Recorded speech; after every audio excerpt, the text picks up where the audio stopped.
Sa ngalan ng mga madre, so salamat, Tiyason, salamat. Dahil natutuwa kami na tuloy kayong uuwi, dito kayo nakatira sa amin. So, si Tiyason ay although narito ang Tiyaluning at saka ang Tiyamimay na palaging may okasyon inaririto.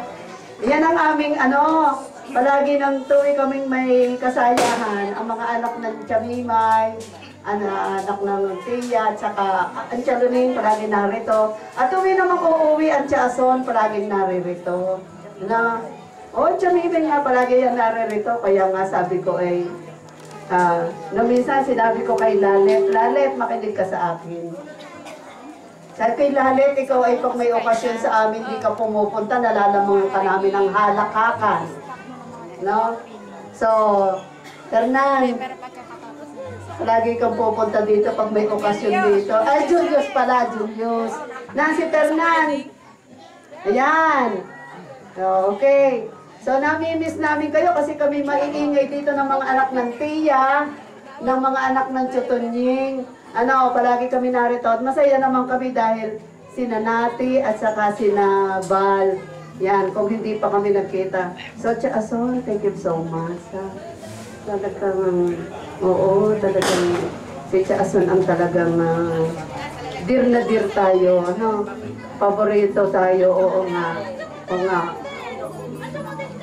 Oo nga, kasi mahal ng inay ang Tiyason, Bunso raw ito ng Adel. Yes, Bunso. Yan, may sasabihin ka, Tiyason. Salamat sa inyong lahat. Itong balang taon. Pagdagdagan mo pa, Tiyason. Ako si Tiyason. Itong magandang Tiya natin. Ako ang Miss Silvang Bata. Kasama kami ng Ate Yuning sa Central. Pagka may padadala ang mga opisina o mga teachers, dahil mo kay Mrs. De Silva.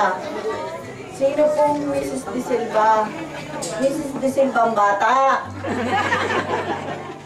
Pinalulungkot ngayon, hindi na ako bata. Kaya ako ang Mrs. Corazon De Silva. Yan. Maraming salamat sa inyong pamangkin. Kilala naman ninyo ako lahat, di ba? Ako'y maliit dito, kahit na walang dala. Maraming salamat sa inyong lahat. Sa Father Mike, salamat kasi si Father Mike ho ang nag-initiate ng ating misa na napakaganda.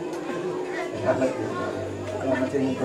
Lang din ko lang ba kayo kasi simula na tayo mag-reunion nagiging mas malimit itong ganitong gathering eh. Pagka nagka-gathering ako tinatawagan nyo kayo nang iinggit dahil sa kayo nagkakatipon ko. Sige po, hayaan natin na tayo ay manabik lagi sa isa't isa. Mas tayo na.